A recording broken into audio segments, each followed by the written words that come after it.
Le débat sur les responsabilités de l'armée va finalement venir d'Europe.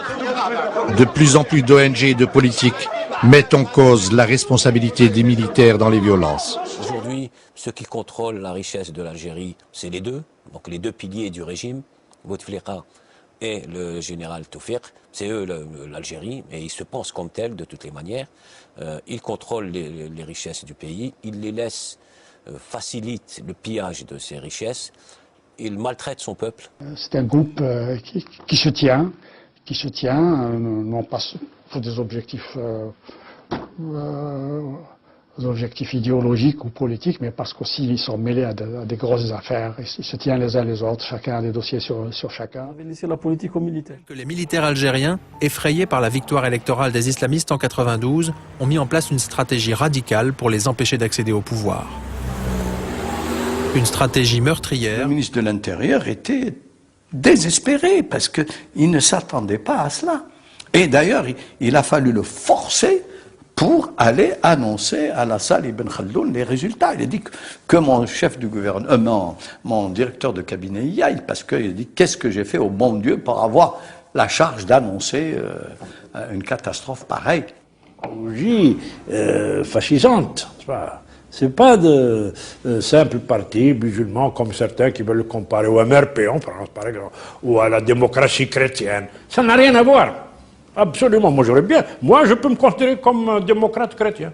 Je peux être démocrate chrétien. Mais ces gens-là, c'est autre chose. Se taire devant ce genre de péril, ça revenait quelque part à en cautionner tous les crimes annoncés. Après la victoire du fils au premier tour des élections législatives, ils font 47,26% des suffrages exprimés. Qu'est-ce qu'on fait? Nous avons parlé aux dirigeants du fils après leur victoire et nous leur avons dit que les décideurs en Algérie, l'Europe et l'Occident ne voulaient pas de la victoire des islamistes. Au moins 10 000 militants se retrouvent ainsi prisonniers dans le Sahara. Certains vont rester quelques mois, d'autres plusieurs années, sans aucune décision de justice. Du FLN au Front islamique du salut, tous les partis envisagent un processus de paix prévoyant le retour à la démocratie et le départ des militaires. Le monde entier comprend alors que l'Algérie peut fonctionner sans que l'armée soit au pouvoir.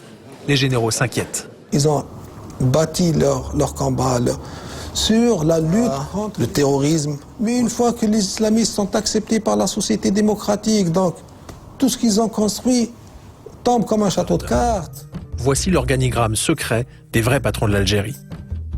À droite, les forces militaires proprement dites.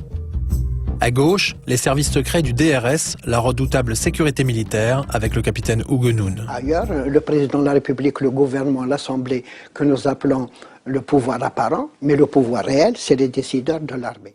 Qui soutient ces gens-là? À part la France. La France est leur principal soutien. Les partis algériens signent enfin un accord historique. Ils s'entendent pour gouverner l'Algérie ensemble, sans les militaires. Seul le peuple peut désigner l'autorité et toutes les institutions qui doivent désigner le pays. Nous expliquions ces différents éléments, les différents éléments du projet de société musulmane. Donc, la liberté, la dignité, l'équité, la justice, absolument. Et puis, le contrôle du peuple.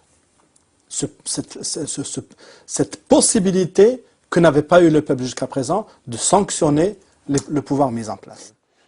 Aujourd'hui, il faut réfléchir avec tous ceux qui veulent construire autre chose en Algérie à une transition et à comment faire pour que les choses se passent pacifiquement, sans effusion de sang. Ce pays a déjà trop donné.